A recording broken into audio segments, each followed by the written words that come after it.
بسم اللہ الرحمن الرحیم بالسند المتصل منا إلى الإمام الترمذي رحمه الله تعالى قال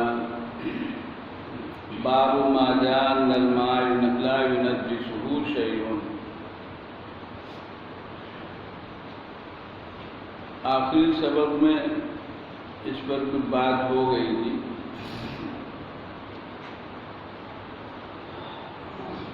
پانی انجاس اور احداث دونوں سے پاکی کے لیے ضروری، اور انجاس یعنی نجاست حسی، اس کے لیے تو پانی کے علاوہ دوسری چیزیں بھی بالخصوص حنفیہ کے ہاں کفایت کر سکتی ہیں، بشرطے کہ ان کے اندر پانی کی خاصیت پائی جاتی ہو، یعنی نجاست کو محل سے دور کر سکیں. گاڑھا پن، چکنا پن، یہ کسی سیال چیز میں جب پایا جائے گا تو پانی کا کام نہیں ہوگا، نجاست نہیں ہوگی. لیکن رقت ہو پانی کے اوصاف میں ہے،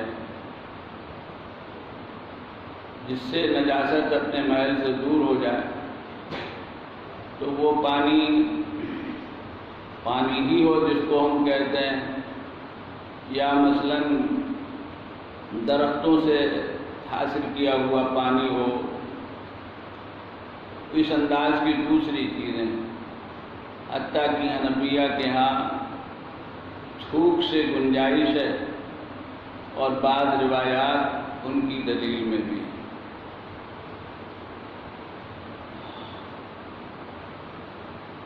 اور احداث، حدث اصغر ہو یا حدث اکبر ہو، اس کے لیے پانی متعین ہے، کوئی دوسری چیز استعمال نہیں ہو سکتی. پانی کو اللہ تعالیٰ نے اپنی فطرت میں طہور، طاہر و مطہر بنایا.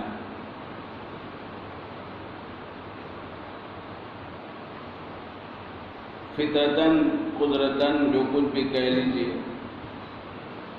پانی ایسا ہی ہوتا ہے جو زمین کے اندر سے نکلتا ہے، زمین کے اوپر مختلف شکلوں میں بہتا ہے اور پایا جاتا ہے. وَأَنزَلْنَا مِنَ السَّمَاءِ مَاءً طَهُورًا. لیکن کیا پانی جو فطرتاً اس طرح تو پاک ہی رہتا ہے، اور کوئی نجاست وغیرہ مل جائے تو اس میں ناپاکی کا کوئی اثر نہیں ہوتا؟ اس میں ایک مذہب تو کچھ ہے جس کی نسبت بعض ظاہریہ کی طرف اور بعض صحابہ اور تابعین وغیرہ کی طرف بھی کی گئی، تو انہوں نے تو اطلاقاً انکار کر دیا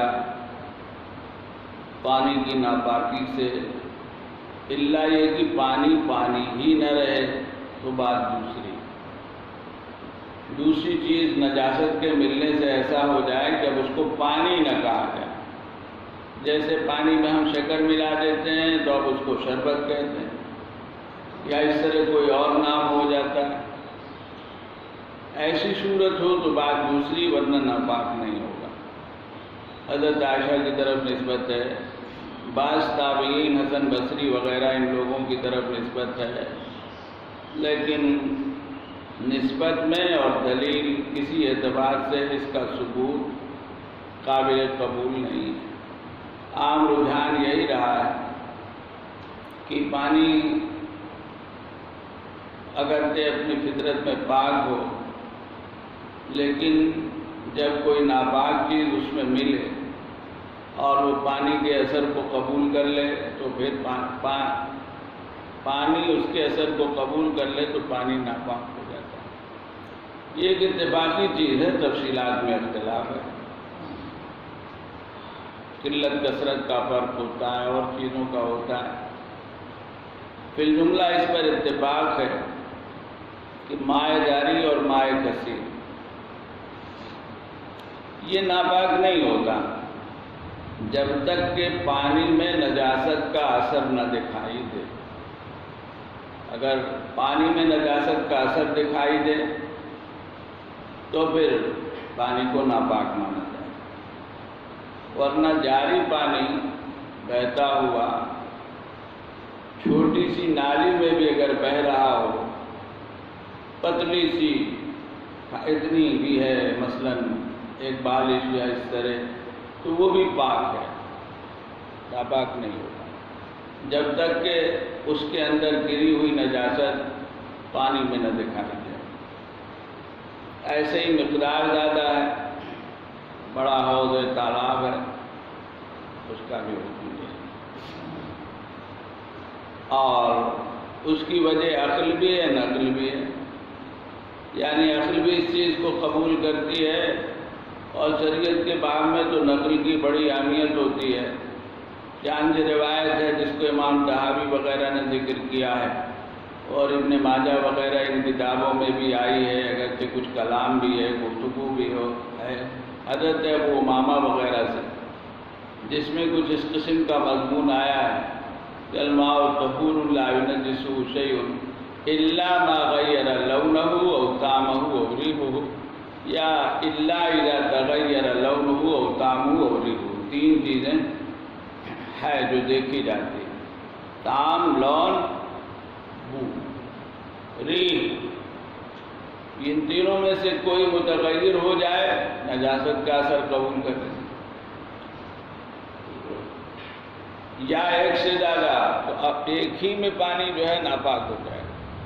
تو خلاصہ یہ کہ ائمہ اربعہ خاص طور سے تو مذاہب بہت ہیں اس بات کے قائل کہ اگر پانی نجاست کے اثر کو قبول کر لے تو پانی ناپاک ہو جائے گا، لیکن تفصیل میں اختلاف ہے کہ نجاست کا اثر قبول کرنا اس میں حسن یا حکمن تقدیراً دکھائی دے ضروری ہے، اور یا حکمن بھی مان لیا جاتا ہے، اور اس نسبت سے یہ بھی ہے کہ قلیل ناپاک ہے، پانی کے اثر کو قبول کرتا ہے، کثیر پاک ہے۔ قلت و کثرت کا معیار کیا ہے؟ امام مالک رحمۃ اللہ علیہ کا مذہب ہے کہ اگر پانی میں تغیر ہو کسی اعتبار سے تب پانی ناپاک مانا جائے گا، اس سے کوئی بحث نہیں ہے کہ مقدار کتنی، جیسے بھی بات ہے کہ جاری ہے پانی لیکن اس میں اثر دکھ رہا ہے نجاست کا۔ فرض کیجئے ایک نالی ہے، کھیتوں وغیرہ کے بیچ میں ہوتی ہے، ایک بالش 1 فٹ کی چوڑی جس سے پانی وغیرہ بہتا ہے، صاف ستھرا پانی بہتا ہے، کھیتوں میں جاتا ہے، سب ہوتا ہے، اور اس میں نجاست پڑی ہے، کسی جانور کا فضلہ وغیرہ پڑا ہے۔ اب وہ تو زمین میں رکھا ہے فضلہ، پانی اس کے اوپر سے گزر رہا ہے، اگر اتنی جگہ ہے ہی نہیں کہ نجاست سے مس کر کے اور اس کے کچھ اجزاء کو لیے بغیر پانی نہ آگے بڑھے تب تو بات ختم ہو گئی، لیکن اگر ایسا نہیں تو پانی میں اگر نجاست کا اثر دکھے، 1 فٹ گہری نالی ہے، 1 فٹ چوڑی ہے، اس کے اندر فضلہ پڑا ہے، نجاست پڑی جو دکھائی دے رہی ہے، لیکن وہ 6 انچ میں ہے، اور اوپر کے 6 انچ اور 4 انچ کا جو پانی ہے اس میں نجاست دکھ تو رہی ہے لیکن نجاست کا کوئی اثر نہیں دکھ رہا ہے، تو جو مس کر کے گزرے گا پانی وہ تو ناپاک مانا جا سکتا ہے، لیکن جو اوپر گزرے گا وہ پانی پاک ہو۔ یہ مسئلہ سب کے ہاں ہے، ہمارے یہاں بھی امام مالک ہیں، تو امام مالک کا مذہب تو یہی، اس سے سہولت ہو جاتی ہے، بہت سی جگہوں میں چلتے پھرتے پانی ہم کو ملتا ہے، اب اگر ہم اپنے مذہب پر اور دوسرے حضرات کے مذاہب پر رہیں تو وہاں اشکال ہوگا، اور امام مالک کے مذہب کو لے لیں تو گنجائش ہے۔ بھائی مانا کہ اس میں نجاست کا اثر تو دکھ نہیں رہا ہے، تو کم بھی ہو، پتہ نہیں کیسے لوگ اپنا ہاتھ ڈالتے ہیں، کیا کرتے ہیں، لیکن یہ معلوم ہے کہ نجاست ہے نہیں بظاہر، ہو سکتی ہے دوسری چیزیں، ہے نہیں، تو گنجائش ہے ہمارے لیے۔ راستہ چلتے، راستے کے کنارے سڑکوں پر آج کل مثلاً دکانیں ہوتی ہیں، ان کے یہاں پانی کا حوض بنا ہوتا ہے، تو وہ حوض تو بہت بڑا نہیں ہوتا ہے، اس میں وہ پانی بھرتے ہیں۔ اب ظاہر بات ہے کہ وہ پانی بظاہر اس میں نجاست نہیں ہے، مقدار تو عجیب سی ہے، بہت تھوڑی سی ہے، ہاتھ ان لوگوں کا پڑتا ہے، سب ہوتا ہے۔ تو امام مالک رحمۃ اللہ علیہ کا تو یہ مذہب۔ امام شافعی اور امام احمد کا جو معروف مذہب ہے وہ یہ ہے کہ یہ حضرات قلت اور کثرت کا معیار انہوں نے بنایا مقدار کو، قلتین، 2 قلہ پانی کثیر ہے اور اس سے کم قلیل ہے۔ 2 قلہ پانی میں اگر نجاست کا اثر نہیں دکھتا، حالانکہ نجاست گری ہے، 2 قلہ اس سے زیادہ تو اس پانی کو پاک مانا جائے گا۔ ایسی جیسے بڑا حوض، اس میں نجاست گر جائے اور پانی میں نجاست کا اثر نہ دکھے تو اس کو پاک مانا جائے گا۔ یہ امام شافعی امام احمد کا مذہب ہے، اگرچہ بہت سے حنابلہ اور شوافع کا مذہب امام مالک کے موافق ہے۔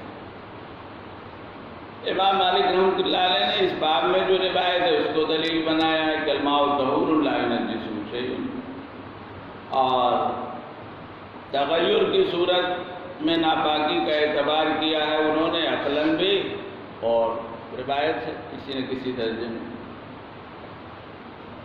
اور امام شافعی اور امام احمد نے قلتین والی حدیث جو دوسرے باب میں آ رہی ہے اذا کان الماء قلتین لم يحمل الخبث، اس روایت سے استدلال کیا۔ امام ابو حنیفہ رحمۃ اللہ علیہ کا مذہب کیا ہے؟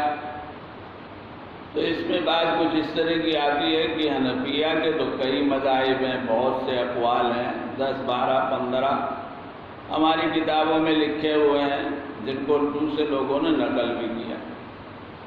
اب ظاہر ہے کہ جب کئی اقوال ہیں تو اصل مذہب کیا ہے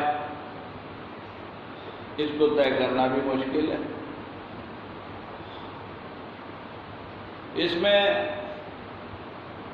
ایک چیز تو دہدردہ والی معروف ہے اور بہت زیادہ معروف ہے، حتیٰ کہ اسی کو اصل مذہب سمجھا جاتا ہے، اور اس کے ظاہر کی بنا پر اور دوسرے بھی جو حنفیہ کے اقوال ہیں ان کی بنا پر یہ کہا جاتا ہے کہ یہ تو بالکل حدیث کے خلاف ہے، کیونکہ اس طرح کی کوئی چیز کہیں حدیث میں اور روایتوں میں نہیں ہے۔ اقوال کچھ اس طرح کے بھی ہیں کہ اگر مقدار ایسی ہے، دائرہ ایسا ہے کہ ایک کنارے کی نجاست کا اثر دوسرے کنارے پہ محسوس نہ کیا جائے تو کثیر ہے۔ اس کا ایک معیار یہ بھی ذکر کیا گیا ہے، تحریک، ایک طرف کے پانی کو حرکت دیں تو دوسری طرف کا پانی حرکت نہ کرے تو یہ کثیر ہے ورنہ قلیل۔ اور حرکت کرنے کا مطلب یہاں یہ ہے، یہ مطلب مت سمجھیے کہ آپ ایسے ایسے ہاتھ ہلا رہے ہیں تو جہاں پر آپ کا ہاتھ ہے جیسے یہ پانی ہل رہا ہے اسی طرح سارا پانی ہلے، اس کے لیے تو بہت تھوڑا سا پانی ہے، یہ نہیں۔ یہ جو آپ مثلاً وضو کرتے ہیں حوض، یہ حوض یہ بھرا ہو، اس میں وضو کے لیے جو آپ ہاتھ اندر ڈالتے ہیں تو پانی کو ایک حرکت ہوتی ہے، اس حرکت کے نتیجے میں پانی کے مجموعے میں ایک تحریک پیدا ہوتی ہے جو لہر کی شکل میں آگے بڑھتی ہے، آگے لہر کی شکل دھیرے دھیرے دھیرے، دیکھا کبھی؟ آؤ تو بہت بڑا ہوتا تجربہ کرو۔ اگر پانی کا دائرہ ایسا ہے کہ یہ حرکت جو پیدا ہوئی ہم نے ایسے جب پانی کیا تو اخیر تک پہنچ گئی تو یہ قلیل ہے، اور اگر اخیر تک پہنچنے سے پہلے لہر ختم ہو گئی تو یہ کثیر، 2-4 فٹ تک چلی ہے۔ قدرتی ایک نظام ہے کہ جب پانی میں حرکت پیدا ہوتی ہے تو عین جو مرکز ہے حرکت کا اس سے آگے بڑھتی ہے، اس تحریک، اس کا اثر آگے بڑھتا ہے، تو جیسی حرکت ہوگی اس کے مطابق وہ اثر آگے بڑھے گا۔ تو اگر پانی اتنا ہے کہ 2-4 فٹ چل کے رک گیا، یہ حرکت رک گئی تو یہ کثیر ہے، اور اگر آخری حد تک پہنچ گیا تو یہ قلیل ہے۔ ایک معروف قول تو یہی ہے، اس طرح کے اور بھی اقوال۔ اس میں شاہ صاحب نے اس چیز کو ترجیح دی اور ظاہر ہے کہ کتابوں میں ہے، اور بعض فقہاء کی صراحت کے مطابق ظاہر روایت ہے، اور اسی کو امام محمد وغیرہ نے اخیر میں قبول کیا ہے، اور وہ ہے مبتلا بہی کی رائے۔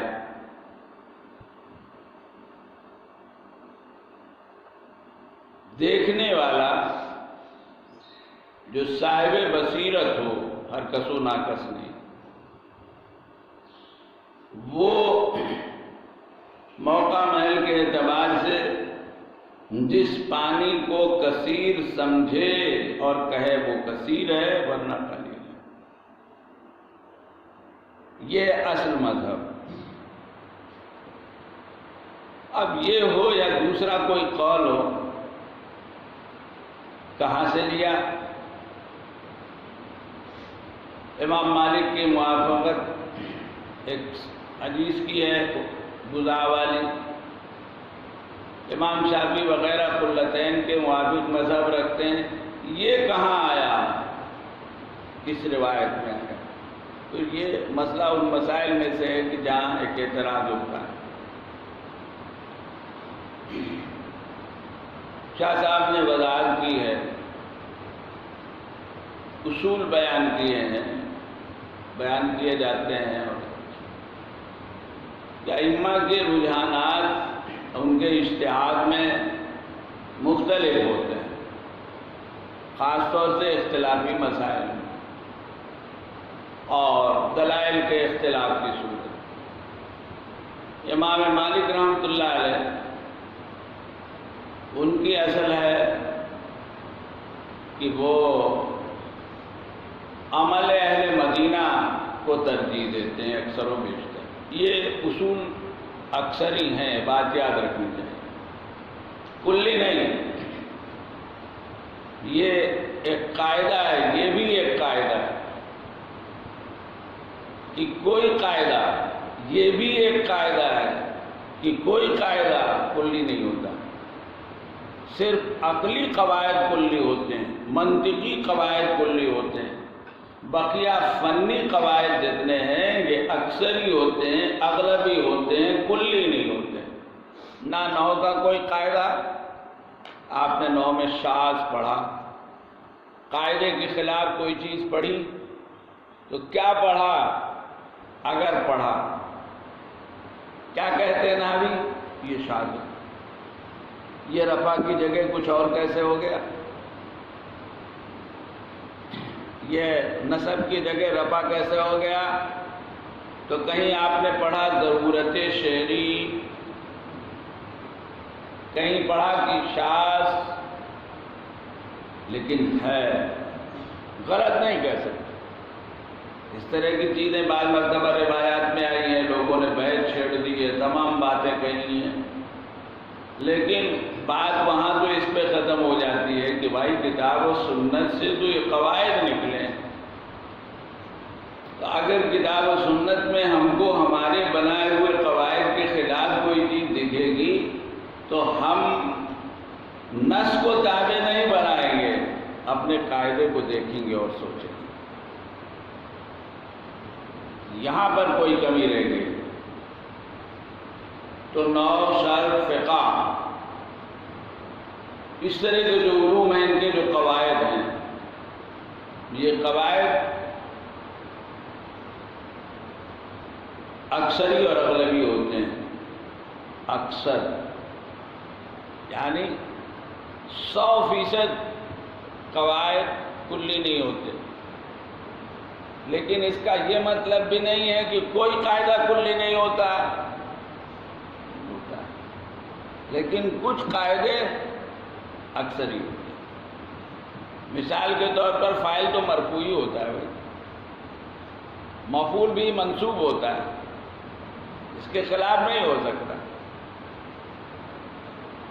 ایسے ہی فقہی قواعد ہیں، تو ایک تعداد تو کلی ہو سکتی ہے لیکن سب کلی نہیں ہوتے، یہ مطلب۔ یہ جو اصول ہیں یہ اسی طرح کے ہیں۔ ہر مسئلہ امام مالک کا عمل اہل مدینہ پر مبنی ہو ایسا نہیں ہے، لیکن زیادہ تر یہی ہے۔ اسی لیے آپ موطا مالک میں پڑھیں گے اور جگہوں میں کہ بھائی ہمارے شہر کا عمل تو یہ، ہم نے تو اپنے شہر میں نہیں دیکھا، اور بھی لوگوں کی بات پڑھی، ہم نے اپنے علماء سے سنا۔ حتیٰ کہ امام مالک رحمۃ اللہ علیہ نے تو یہاں تک فرمایا ہے کہ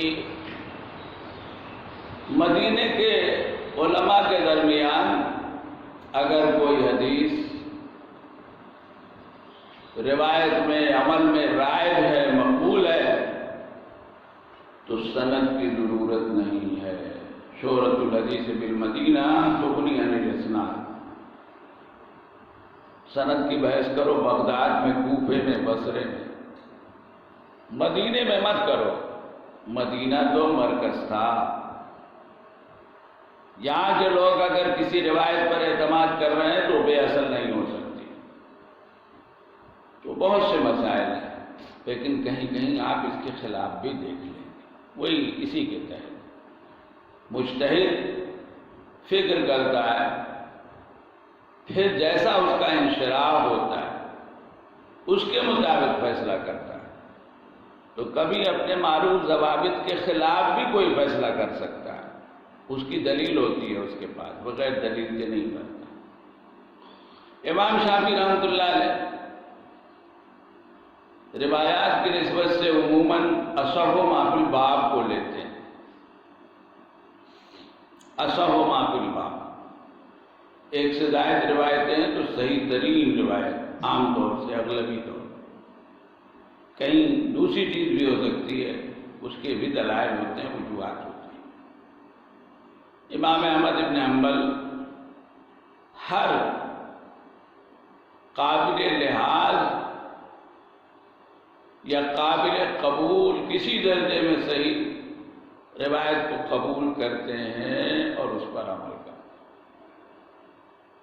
چاہے وہ صحیح نہ ہو، ضعیف ہو، بشرطے کہ موضوع نہ ہو، بہت زیادہ ضعیف نہ ہو، گنجائش رکھتی ہو۔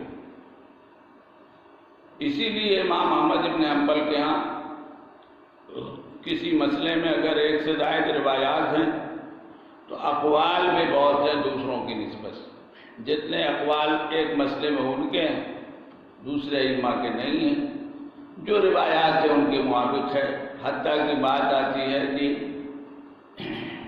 وہ یہ بھی کہہ دیتے ہیں کہ بھائی ایک مرتبہ صحیح میں عمل کر لیتا ہوں، حدیث قابل عمل ہے، کرنا چاہیے، تو جو اس میں گنجائش ہو، چونکہ ان کی تو اصل ہے، بات آ چکی ہے، الحدیث الضعیف احب الینا من رأی الرجال، یاد کر لو، الٹے سیدھے لوگ ملے تو کہہ سکتے ہو، اور حوالے میں ذکر کر سکتے ہو کہ یہ بات ابن حزم جیسے آدمی نے کہی ہے اور ابن قیم جیسے آدمی نے کہی ہے، اور یہی امام حنیفہ کا مذہب ہے کہ حدیث ضعیف کو قیاس پر ترجیح ہے۔ حدیث ضعیف کو، ضعیف اور ہے، موضوع اور ہے۔ موضوع کے معنی ہے مردہ اور ضعیف کے معنی ہے بوڑھا، ہے نا بھائی؟ بوڑھا آدمی کام کا نہیں ہوتا، ارے بوڑھا وجود کسی کام کا نہیں ہے، نہیں ہے کام کا تو انتظار کیوں کرتے ہو؟ پہلے ہی پہنچا دو، کتنی قبریں خالی پڑی، کیوں جھیلتے ہو؟ کچھ تو نفع ہے، گھر میں بوڑھے کے رہنے کا کچھ تو نفع ہے، دین کا تو ہے ہی، یاد رکھو، دین کا تو ہے ہی۔ جتنی خدمت کرو گے، جتنا جھیلو گے، اتنا پاؤ گے، اور جتنی آج خدمت کرو گے کل اتنی خدمت پاؤ گے۔ تم اپنے ماں باپ کی خدمت کرو گے تو تمہاری اولاد بھی خدمت کرے گی، اور جب تم اپنے ماں باپ کی خدمت نہیں کرو گے تو تمہاری اولاد کیوں کرے گی؟ تم نے ماں باپ کی خدمت نہیں کی اور اپنی اولاد سے خدمت چاہتے ہو، یہ کیسے ہوگا؟ یہ نہیں ہوگا۔ تو یہ آخرت کا نفع، ثواب، دنیا کا نفع یہ کہ تم بھی بوڑھے ہوگے، ضرورت پڑے گی۔ اور بات اتنی ہی نہیں ہے، گھریلو معاملات میں جب تک آدمی ہوش و حواس میں ہے تب تک وہ کام کا ہوتا ہے، بہت سی مصلحتیں گھر کی پوری ہوتی رہتی۔ جب آدمی دنیا سے چلا جاتا ہے تب سمجھ میں آتا ہے کہ بوڑھے وجود کی کیا برکت تھی۔ بوڑھا اور چیز ہے، کمزور اور چیز ہے۔ یہ دنیا کا عام فلسفہ ہے کہ کمزور کو مردہ نہیں سمجھا جاتا، معدوم نہیں سمجھا جاتا ہے۔ معدوم دوسری چیز ہے، موجود دوسری چیز ہے۔ تو اس لیے الحدیث الضعیف احب الینا من رأی الرجال، سب باتیں آ چکی ہیں آپ کے سامنے۔ اب سوال یہ ہے امام صاحب کیا کرتے ہیں؟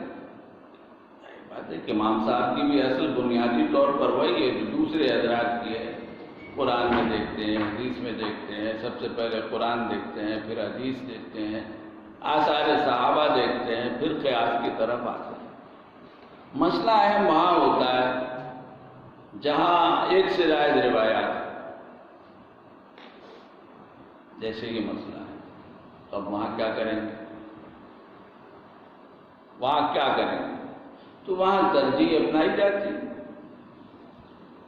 ترجیح کے جو اصول ہیں ان کے بنیاد پر امام مالک رحمۃ اللہ علیہ نے بیر بداع کی روایت کو الماء طہور اللہ نے جسو صحیح اور ثابت مانا ہے، راجح مانا ہے بمقابلے حدیث قلتین کے، اور امام شافعی وغیرہ نے حدیث قلتین کو راجح اور مضبوط مانا ہے بمقابلے حدیث بیر بداع کے۔ دونوں طرف سے کلام ہے۔ امام حنیفہ کے پاس کون سی حدیث ہے؟ کس حدیث میں دہ دردہ علی شرف الحشر کا تذکرہ ہے؟ کس حدیث میں مبتلا بھی کی رائے کا تذکرہ ہے؟ کس حدیث میں تحریک و خلوص اثر وغیرہ یہ تعبیرات ہیں اس کا تذکرہ ہے؟ کوئی روایت ایسی نہیں ہے۔ پھر کیا ہے؟ امام صاحب کی اصل یہ ہے کہ جب مسئلے میں کئی حدیثیں ہوں اور صورتحال یہ ہو کہ وہ سب قابل اعتبار و قابل احتجاج ہوں، ایک سے زائد روایتیں صحیح ہیں، قابل عمل ہیں، تو اگرچہ صحیح میں بھی ترجیح ہوتی ہے۔ امام صاحب کی ایک اصل یہ ہے کہ اگر ممکن ہو تو سب کو جمع کرو اور ان سے جوہر نکالو، خلاصہ نکالو،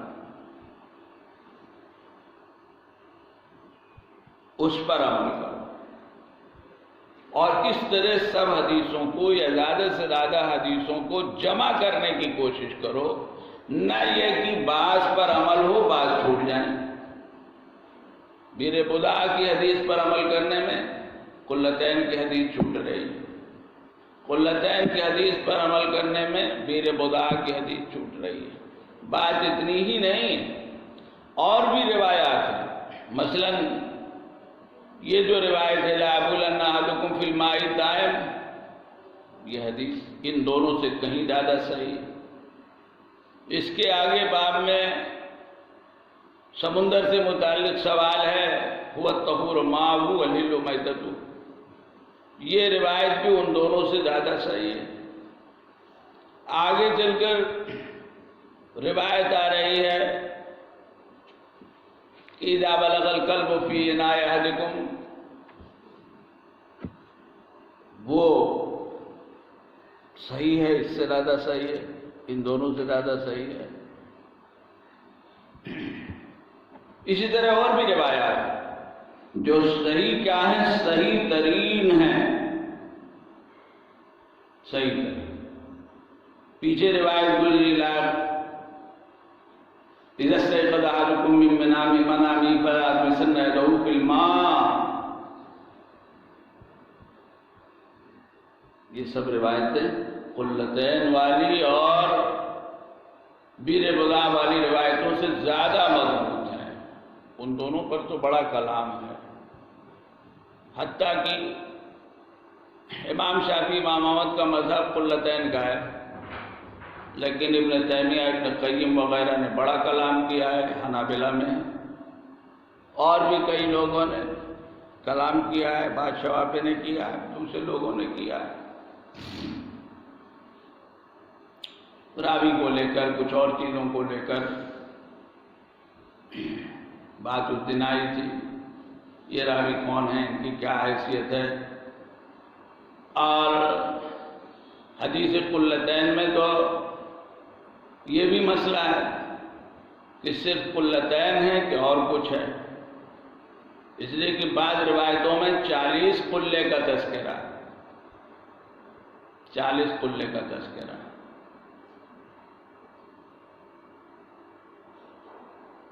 پھر قلہ کے معنی کو لے کر بحث،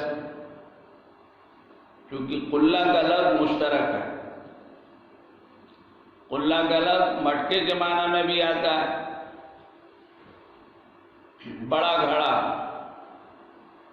اور قلہ کا لفظ قامت الرجل کے معنی میں بھی آتا ہے، اور پہاڑ کی چوٹی کے معنی میں بھی آتا ہے۔ تو اب کیا مراد ہے بھائی، قلتین سے کیا مراد ہے؟ مٹکے چھوٹے بڑے ہوتے ہیں، کون سا مٹکا، کہاں کا مٹکا؟ پہاڑ کی چوٹی تو بہت بڑی چیز ہو گئی، قامت الرجل آدمی کا قد، تو 2 قد کے برابر پانی، تو یہ پانی تو بہت ہوگا۔ اس کا مطلب یہ ہوتا ہے کہ پانی کسی گڑھے وغیرہ میں، تالاب میں اتنا ہو کہ 2 آدمی ڈوب جائیں جب ایک دوسرے کے اوپر کھڑے ہوں۔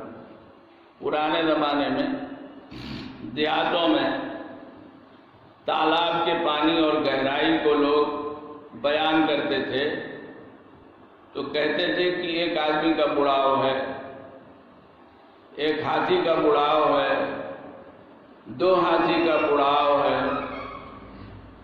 اس کا مطلب یہ ہوتا تھا کہ ایک ہاتھی پہ دوسرا ہاتھی اگر کھڑا ہو، ایک آدمی پہ دوسرا آدمی کھڑا ہو تو ڈوب جائے گا، یہ مطلب ہوتا تھا۔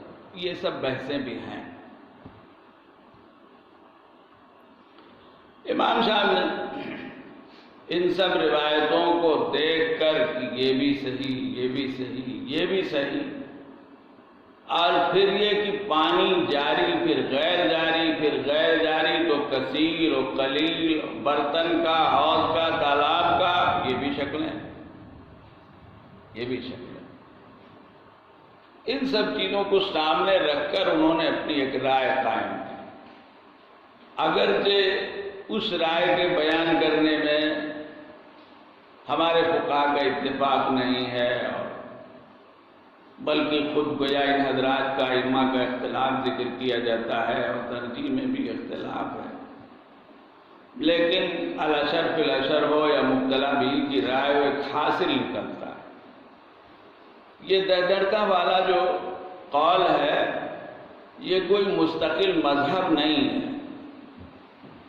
یہ اصل میں ایک تمثیل ہے سمجھانے کے لیے کہ اتنا پانی، اور بعض روایات ہیں ابو داؤد وغیرہ کی جن سے کسی درجے میں تائید بھی ہوتی ہے کہ اس کا لحاظ کیا جا سکتا ہے۔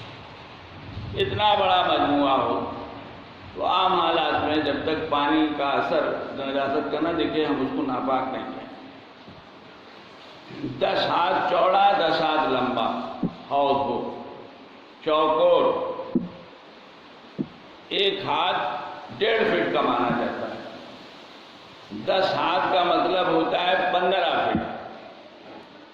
اگر حوض 15 فٹ چوڑا 15 فٹ لمبا ہے، چوکور، اور اگر گول ہو جیسے کنواں ہوتا ہے تو 36 ہاتھ، جوڑا کر لو سب کو، 10 بائی 10 40 ہوا، اس کو جوڑا کرو 60 ہوا۔ گول ہے تو 4 کم ہو جائے گا، تکونا ہے تو 5 بڑھ جائے گا، 15 بائی 15 ہے تو 45، چوکور ہے 10 بائی 10 تو 40،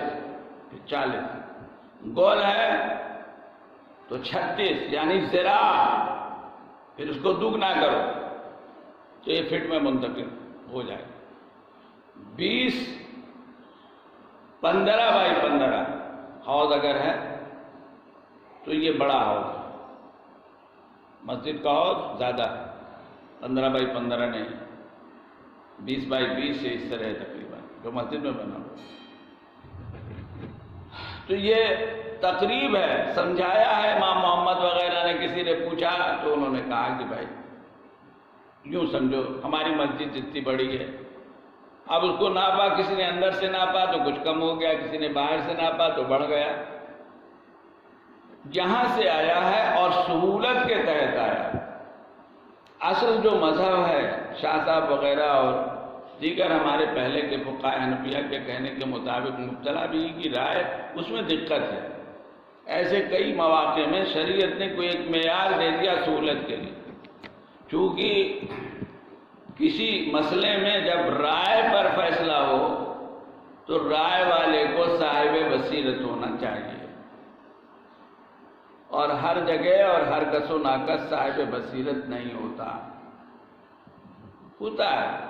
مناسبت زیادہ ہوتی ہے۔ صاحب بصیرت کا مطلب ہے پیڑ دیکھا، پھل دیکھا، انہوں نے کہا کہ اتنا پھل ہوگا، ان کا اندازہ صحیح ہوتا ہے، 19-20 ہو سکتا ہے، 15-25 نہیں ہوتا،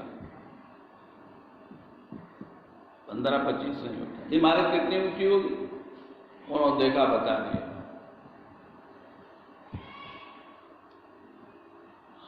تالاب میں مچھلی ہے، دکھتی تو ہے نہیں، جو لوگ ماہر ہیں سنتے ہیں، وہ ٹہل گھوم کے اندر پانی میں فیصلہ کرتے ہیں، اتنی مچھلی سمجھ میں آتی ہے۔ صاحب بصیرت، جانور دیکھا انہوں نے، کتنا گوشت ہوگا؟ یہ 19-20 کلو ہوگا، 19.5 ہو جائے، 20.5 ہو جائے، یہ تو ہوگا، 15 نہیں ہوگا۔ صاحب بصیرت ہونا چاہیے۔ تو اب ایک آدمی جا رہا ہے، اب ضرورت پڑی راستے میں پانی کی، پانی دکھا، اب وہاں نوعیت کچھ اور ہے، تو اب یہ قلیل ہے کہ کثیر ہے، کیسے فیصلہ کریں؟ چھوڑ دیں تو صوفی لوگ اتنے بڑے حوض کو بھی کہیں گے کہ یہ دریا تو ہے نہیں، اتنے بڑا میدان اگر ہو پانی کا تو کہیں گے کہ یہ تو کم ہے۔ اور جو صوفی کے بالمقابل ہوتے ہیں، وہ جس پانی میں سڑک سے گزرنے والے اپنی تمام ضرورتیں پوری کرتے ہیں، تھوڑا سا 4-6 فٹ کا گڑھا دکھائی دے رہا ہے، کہیں گے ٹھیک ہے کثیر ہے، 10-12 بالٹی تو ہے نا بھائی۔ اس میں آسانی پیدا کی ہے فقہا نے، ایک معیار متعین کر، اس طرح کے کئی مسئلے ہیں۔ تو اب ظاہر ہے کہ ایسی صورت میں ظاہر حدیث کی موافقت تو نہیں ہوتی، حتیٰ کہ یہ جو دونوں حدیثیں ہیں، ان دونوں حدیثوں کی نسبت سے ایک رجحان تو وہی ہے تضعیف کا، کلام کا، لیکن دوسرا رجحان یہ ہے کہ اس کی ضرورت ہی نہیں، یہ دونوں حدیثیں اتفاق سے صحیحین میں نہیں، بلکہ اور امام طحاوی کی تو یہی اصل ہے، امام طحاوی احادیث سے کسی مسئلے کو ثابت کرنے میں تضعیف نہیں کرتے حدیث کی، شاید و باید نہ کسی راوی کے حق میں کلام کرتے، دوسری وجوہ سے وہ بات کرتے ہیں۔ تو خود ہمارے حضرات نے کہا، ہمارے اکابر نے بھی کہا کہ ان دونوں جگہوں میں جس پانی سے متعلق سوال ہوا ہے، ہم حدیث کو صحیح، قابل اعتبار، قابل احتجاج مانتے ہیں، لیکن ہم یہ سمجھتے ہیں کہ دونوں جگہوں میں جو پانی تھا یہ پانی جاری تھا، بہنے والا تھا، چشمے کا پانی تھا۔ چشمے کا پانی بہتا رہتا ہے مسلسل، دھیرے دھیرے صحیح۔ پانی کا جاری ہونا یہ ایک معیار ہے پانی کی پاکی کا، حتیٰ کہ آیا ہے کہ امام محمد رحمۃ اللہ نے فرمایا کہ میری اور ابو یوسف کی رائے یہ بنی، ہمارا یہ اتفاق ہوا کہ کنویں کے پانی کو کسی نجاست کے گرنے سے ناپاک نہیں ہونا چاہیے، اس لیے کہ کنویں کا پانی جاری ہوتا ہے، لیکن ہم کو روایات نے مجبور کر دیا یہ رائے اختیار کرنے پر کہ کسی نجاست کے گرنے سے اور کسی جانور کے گرنے سے اور مرنے سے، پھولنے پھٹنے سے پانی ناپاک ہو جاتا ہے کنویں کا، اصولی طور پر نہیں ہونا۔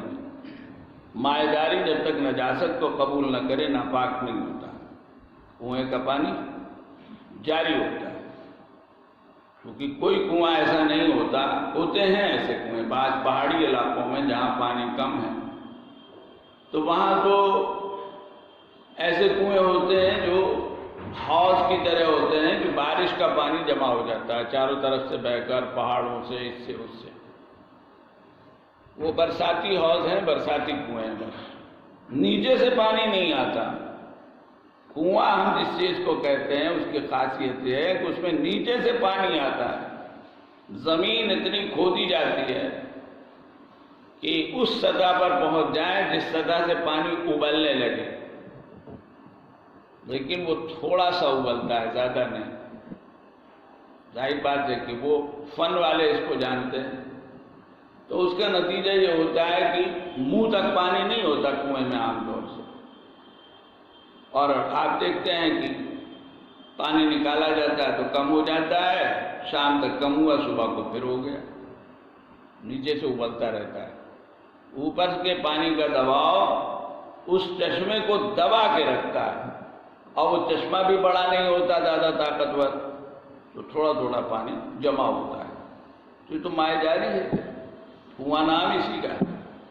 کبھی کبھی ایسا ہوتا ہے کہ یہ جو سوتا ہوتا ہے نیچے چشمے کا، یہ زیادہ پھوٹ جاتا ہے، چوک ہو گئی یا خود بخود وقت گزرنے کے ساتھ، تو پھر یہ صورت بن جاتی ہے کہ کنواں منہ تک لبالب بھر جاتا ہے، نہ صرف یہ بلکہ اس سے بہہ کے پانی نکل کے بہتا رہتا ہے۔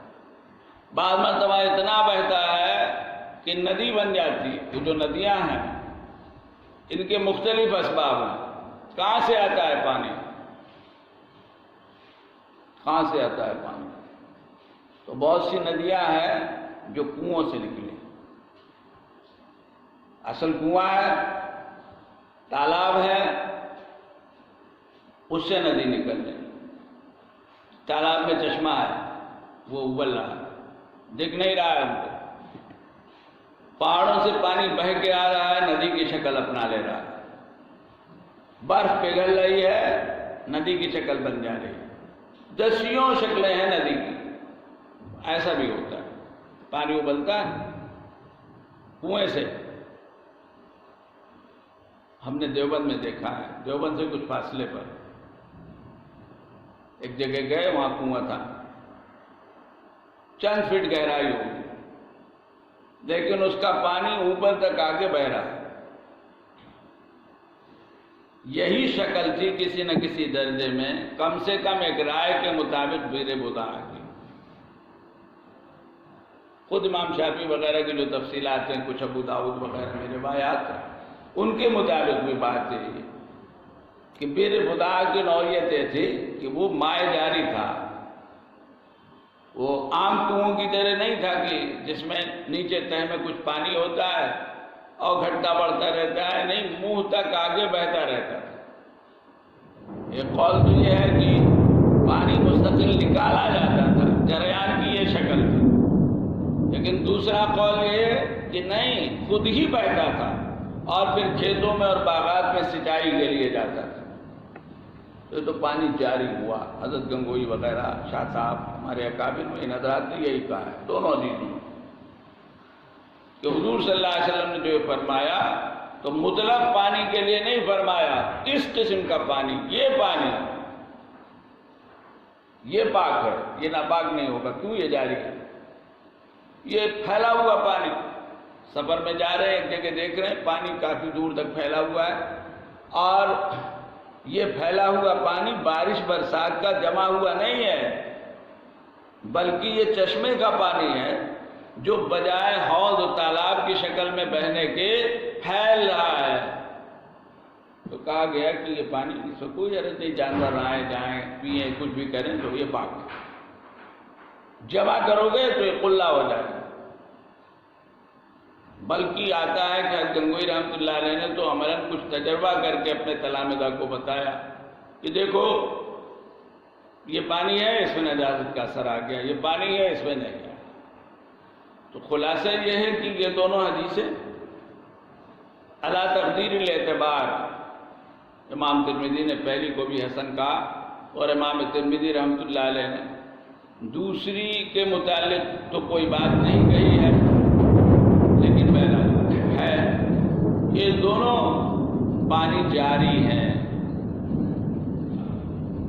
جب جاری ہے تو بات ہی ختم ہوگی۔ جاری پانی کا صرف وہ حصہ ناپاک ہوگا جس میں نجاست دکھے گی، جس میں نجاست نہیں دکھے گی، پھیلا ہوا ہے۔ فرض کر لو کہ یہ حال کے برابر پانی ہے، پھیلا ہوا، کہیں کنارے سے نکل رہا ہے، پھیل رہا ہے، تو اب جہاں پر نجاست پڑی ہوگی وہاں کا جو پانی ہوگا وہ ناپاک ہوگا۔ جیسے نالی میں ہم نے بتایا کہ کھیت کی نالی میں پانی بہ رہا، جو نجاست ہے اس نجاست سے مس کر کے اور نجاست کے اجزاء کو لے کر جو پانی بہے گا وہ ناپاک ہوگا، باقی پانی ناپاک نہیں ہوگا۔ اسی کے اوپر کا پانی ایسے ہاتھ سے لو کہ پی لو، کوئی حرج نہیں، وضو کر لو، کوئی حرج نہیں، نجاست نیچے اوپر سب پاک ہے۔ کھیتوں میں، جنگلوں میں اس قسم کی نوبت آتی ہے، شکلیں پائی جاتی ہیں، تو یہ مائع جاری ہے۔ تو امام صاحب رحمۃ اللہ علیہ نے فرمایا کہ پانی کی بہت سی شکلیں ہیں، یہ روایات مختلف حالات کے مطابق ہیں، پانی جاری ہے، پانی غیر جاری ہے، پانی تھوڑا ہے، برتن میں ہے مثال کے طور پر، تو اب اذا بلغ القلب فی عنایاتکم برتن کا پانی، اذا استيقظ احدكم من منامه برتن کا پانی منع کر دیا. ذاهب لنا احدكم في الماء الدائم، یہ رکا ہوا پانی اور تھوڑا ہے، اس کے متعلق ہدایت دی.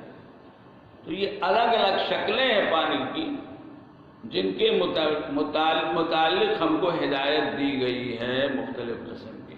اس طرح امام صاحب رحمۃ اللہ علیہ نے کسی ایک حدیث کو اس کے ظاہر کے موافق نہ لے کر ایک رائے قائم کی اور سب حدیثوں کے درمیان انہوں نے تطبیق کر دی. بہت سے مسائل میں امام صاحب کے یہاں یہ ہوتا ہے.